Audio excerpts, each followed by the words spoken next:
Palanpur RTO કચેરી ખાતે ઇન્સ્પેક્ટરોનો ઘંટનાદ સાથે વિરોધ.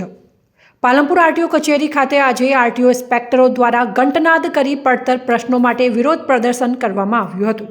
જેમાં ઇન્સ્પેક્ટરોની મુખ્ય માંગો પ્રમોશન, પ્રોબેશન, ઉચ્ચ પગાર ધોરણ મેળવવું, બદલી તેમજ નનામી અરજીઓ પર પગલાં ન લેવા સહિતના મુદ્દાને લઈને ઘંટનાદ કાર્યક્રમ યોજાયો હતો.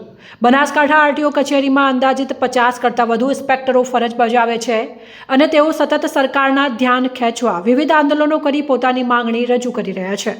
આજે વિરોધ દરમિયાન ઇન્સ્પેક્ટરોનો ઘંટનાદ વગાડી સરકાર સામે આક્રોશ વ્યક્ત કર્યો હતો. આરટીઓ કચેરી ખાતે છેલ્લા કેટલાય દિવસોથી જુદા જુદા સમયે જુદા જુદા કાર્યક્રમો યોજી વિરોધ કરવામાં આવી રહ્યો છે.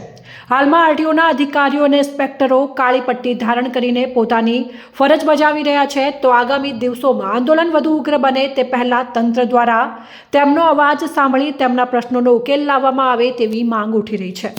Gujarat motor vehicle technical officer association દ્વારા ઘણા લાંબા સમયથી અમારી સર્વે અધિકારીઓ માટેની પ્રમોશન, પ્રોબેશન, બદલી, ઉચ્ચતર પગાર ધોરણ મેળવવું એ બાબતની ઘણી રજૂઆતો અમારા તરફથી કરવામાં આવેલી, પરંતુ ઉપરની કચેરી દ્વારા એ પ્રશ્નોનું કોઈપણ પ્રકારનું નિરાકરણ આવેલ ન હતું.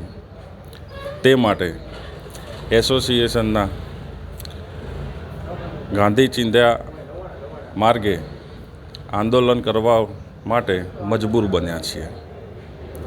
એમાં સૌ પ્રથમ દિવસે અમોએ અમારી કચેરીના વડાને આવેદનપત્ર પાઠવેલ, ત્યારબાદ કાળી પટ્ટી ધારણ કરીને વિરોધ દર્શાવેલ તથા આજ રોજ અમોએ ઘંટનાદ અને સૂત્રોચ્ચાર કરીને અમારી માંગણીઓ પરત્વે સુખદ નિરાકરણ આવે તે માટે અમારો અવાજ પહોંચાડવા માટે અમે આજનો કાર્યક્રમ કરેલ છે.